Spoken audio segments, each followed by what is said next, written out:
So రైతులకు కరువు వచ్చినా కష్టం వచ్చినా బాధలు వచ్చినా ఎటువంటి ఇబ్బందులు కలిగినా సరే సో కాంగ్రెస్ ప్రభుత్వం వారిని ఆదుకుంటుంది వారి కష్టాలు తీర్చుతుంది అని చెప్పి రేవంత్ రెడ్డి చెప్పడం జరిగింది. చూద్దాం మనం కరువు వచ్చినా ఎంత కష్టం వచ్చినా రైతులకు ప్రభుత్వం అండగా ఉంటుంది అని రాష్ట్ర ముఖ్యమంత్రి రేవంత్ రెడ్డి భరోసా ఇచ్చారు. రాష్ట్ర వ్యవసాయ శాఖ ఆధ్వర్యంలో శ్రీకారం చుట్టిన రైతు నేస్తం వీడియో కాన్ఫరెన్స్ కార్యక్రమాన్ని సీఎం రేవంత్ రెడ్డి ప్రారంభించారు. ప్రస్తుతం రాష్ట్రంలో కరువు పరిస్థితులు నెలకొన్నాయని కలిసికట్టుగా ఎదుర్కొందాము అని ఆయన పిలుపునివ్వడం జరిగింది.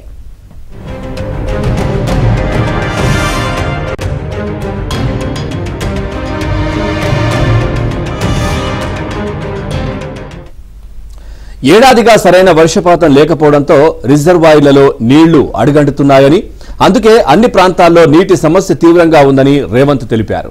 రిజర్వాయర్ల నుంచి నీళ్లను విడుదల చేయాల్సిందిగా కరీంనగర్, ఖమ్మం, నల్లగొండ, మహబూబ్ నగర్ ప్రాంతాల రైతులు, నాయకులు డిమాండ్ చేస్తున్నారని చెప్పారు.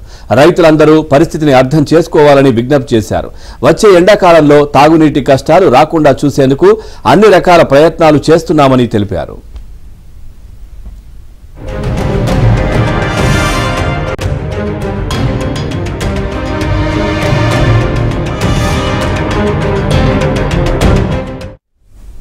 ప్రతి సీజన్లో రైతులు ఎదుర్కొనే సమస్యలకు ఎప్పటికప్పుడు పరిష్కారాలు సూచించేందుకు రైతు నేస్తం ఉపయోగపడుతుంది అన్నారు సీఎం రేవంత్.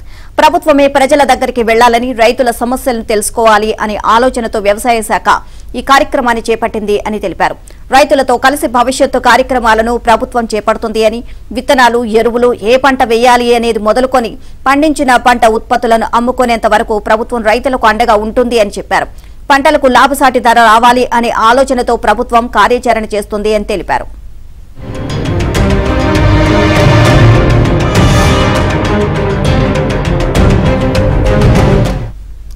రాష్ట్రంలో దాదాపు 26 రకాల పంటలు పండడానికి అనుకూలమైన భూములు, వాతావరణం ఉన్నాయని సీఎం రేవంత్ రెడ్డి అన్నారు.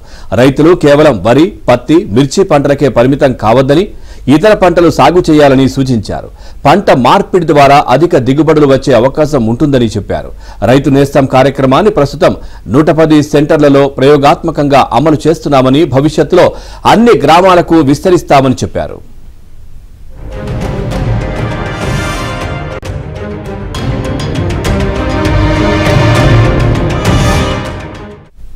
రైతు నేస్తం కార్యక్రమాన్ని ప్రతి వారం నిర్వహిస్తామని ఉప ముఖ్యమంత్రి మల్లు భట్టు విక్రమార్క అన్నారు.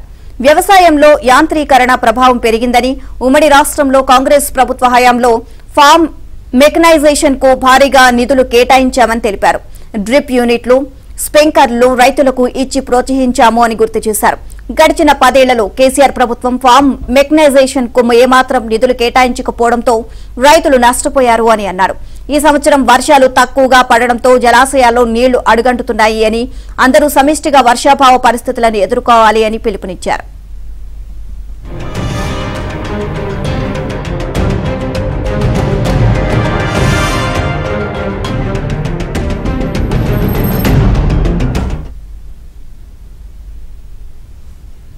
కొన్ని శక్తులు కావాలనే దుష్ప్రచారం చేస్తున్నాయని మల్లు భట్టి విక్రమార్క విమర్శించారు.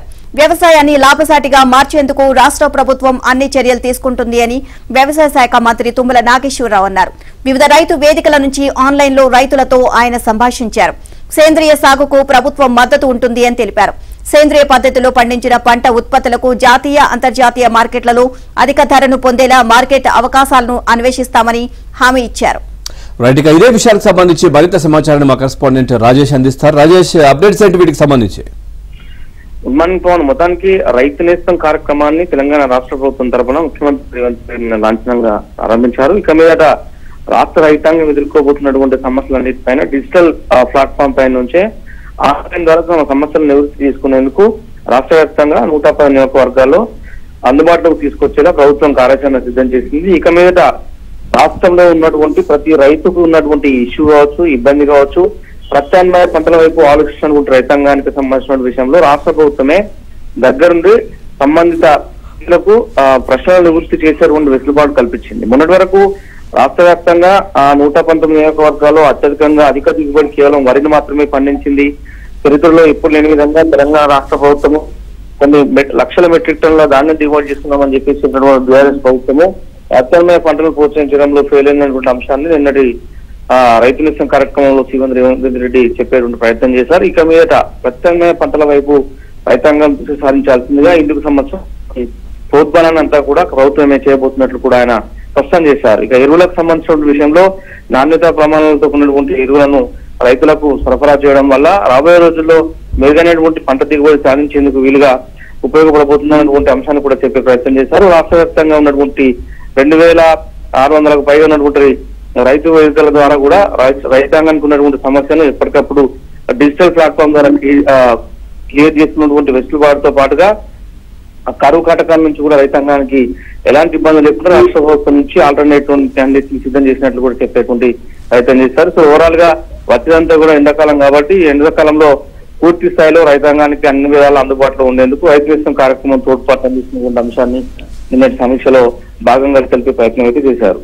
రైట్ రాజేష్, అట్లాగే వర్షాభావ పరిస్థితులకు సంబంధించి కూడా రైతులకు విజ్ఞప్తి చేసినట్టుగా తెలుస్తోంది కదా, ఎందుకంటే ఆ సీజన్ లో ఎక్కువగా నీళ్లు ఇవ్వలేకపోతున్నాము. సో వర్షాభావం అధికంగా ఉన్న నేపథ్యంలో సో తాగునీటికి సంబంధించి కూడా మనం ఏర్పాట్లు చేసుకోవాలి, రైతులు ఆలోచించాలి, ఈ విజ్ఞాపనను స్వీకరించాలంటూ కూడా నిన్న మాట్లాడినట్టు తెలుస్తోంది కదా, దీనికి సంబంధించి ఏంటి?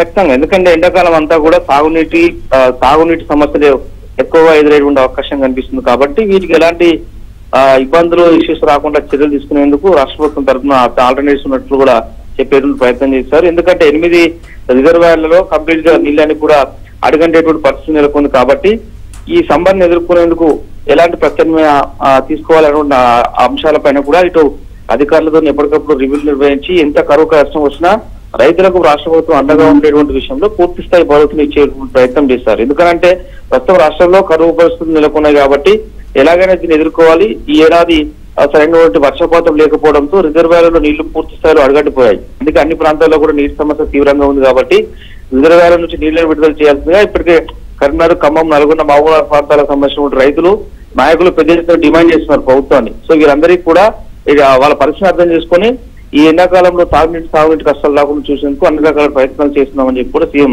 చెప్పారు.